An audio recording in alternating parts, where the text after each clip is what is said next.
What's going on, guys? It's EasyTech231. You guys know the drill. 10 of my favorite Android applications of this month, May 2015, all of which in no particular order. So without any further ado, let's get into it.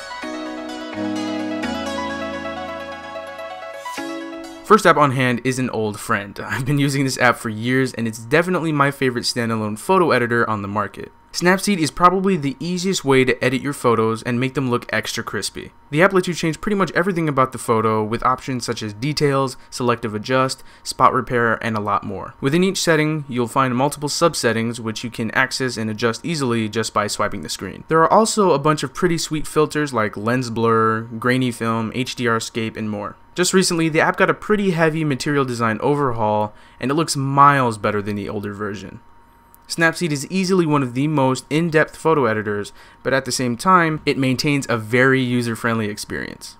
Next up is Palabre. It's a material design news app made by the same developers that made the Plume Twitter client, Beautiful Widgets, and Bright Weather. This app comes with RSS support, a built-in web browser to read the articles, support for Feedly synchronization, as well as support for offline reading. When you first install and open the app, you'll be greeted with this screen asking you to choose your news categories and sources. The user interface is nice, clean, and very easy to navigate. In the settings, you can change the sync settings, you can change the feed list mode, select the volume keys to navigate through the articles, and you can also enable a dark theme for easier reading at night.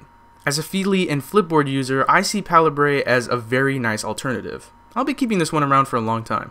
So at app number 3, we have Murum. Come on, don't tell me you expected to watch this video and not come across a wallpaper app. So if you remember the app Wallrocks, Murum will be pretty familiar to you because it's got pretty much the same look and feel. It's got a lot of categories and well over 200 minimalistic wallpapers. The selection of wallpapers is really nice and I often find myself switching between wallpapers from this app. If you're a minimalist like myself, definitely check out Murum. You'll love it. Next up, we have Google Handwriting. This is a pretty handy keyboard replacement for those of you who aren't the fastest of typers or you just want a new way of inputting text on your phone. So Google Handwriting replaces your keyboard with a blank slate, and all you have to do is write like you would on a piece of paper. The handwriting recognition in this app works very well. It'll recognize the sloppiest of handwriting. You can write in cursive, you can draw emojis, and you can make a right to left gesture to erase the previous letter. Google Handwriting works especially well with a stylus, so if you have a Note 4 like myself, your handwriting to text experience is now complete. Halfway down the list is Units.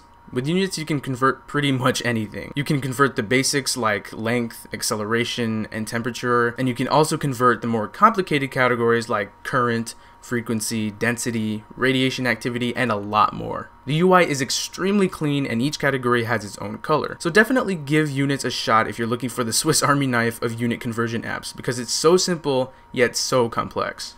Sixth app on the list is Month Calendar Widget. This one's pretty self-explanatory. So you just add the widget to your home screen like you would any other widget, you can resize it, and you can also change the theme. And speaking of themes, there are over 60 of them. Unfortunately, you'll have to pay for most of them, but the selection is quite extensive. The widget itself is interactive, so tapping on a date will show you the plans that you had made for that day, if any, and tapping on the month will bring up all 12 months and the ability to switch between years. In my opinion, it's the best calendar widget there is. This is a very solid app, and it's one of the first few apps I install whenever I get a new Android device. Try it out. Alright, so one of the questions I get asked the most is what keyboard are you using? Well guys, I use Flexi keyboard. This is hands down my favorite keyboard on the market. And once I got used to using Flexi, I could never go back to any other keyboard again. There is no swipe function, but I don't miss it. And that's mostly because I've gotten so used to the gestures on this keyboard. One of the things my friends get so frustrated with when they first use this keyboard is the aggressive autocorrect. But if the keyboard autocorrects a word you didn't really want corrected, all you have to do is swipe up and it'll uncorrect the word. Swiping down will shift through different words the keyboard thinks you may be looking for, and swiping from right to left will erase that previous word. In the app itself, you'll find all the different themes you can enable. You can add extensions like rainbow pops, which, upon tapping a letter, will display a little colorful pop over that letter. You can add a number row, a GIF collection, and a lot more. You can also change the size of the keyboard, as well as the typing sound and vibration intensity. All in all, this is hands down the best keyboard that I've ever used on a smartphone, and I'm never using anything else anytime soon. Nearing the end of the list, we have Fogi. It's a pretty straightforward photography app. With this app, all you have to do is aim at your subject, press the camera button, and move the phone towards the right while maintaining your aim on your subject. After that, the app will analyze and process your photo, creating a pretty awesome parallax 3D effect on your shot. This app has other features like the ability to set your Fogi as your wallpaper, you can add special effects, and share the shot via email and social media, but unfortunately you have to be a pro user in order to set it as your wallpaper and add special effects. It's a pretty cool little application. Imagine taking selfies with this thing. Alright, so second to last we have Over. This app is for you social media heads out there who jump at the chance to post an inspirational quote to Instagram. This app is also pretty straightforward. You just add a picture and add text, artwork, or both. It's very easy to edit your text, and the great thing about that is it's very responsive, helping you get the exact placement you want.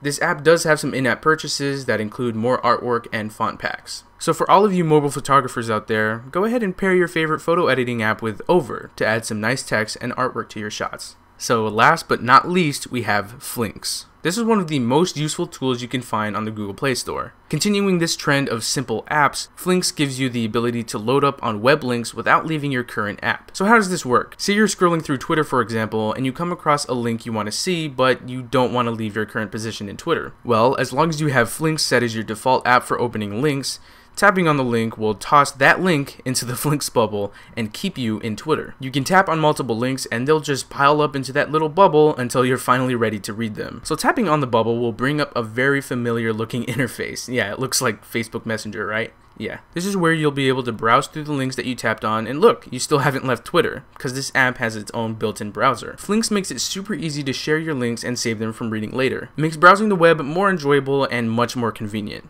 Definitely give this one a shot. So that about does it for this month's best Android apps. I hope you guys enjoyed the video. If you did, feel free to smash that like button. I've also got all of the apps listed down below in the description. Go ahead and follow me on Twitter at EasyTech231, and I'll see you guys in the next one. Peace.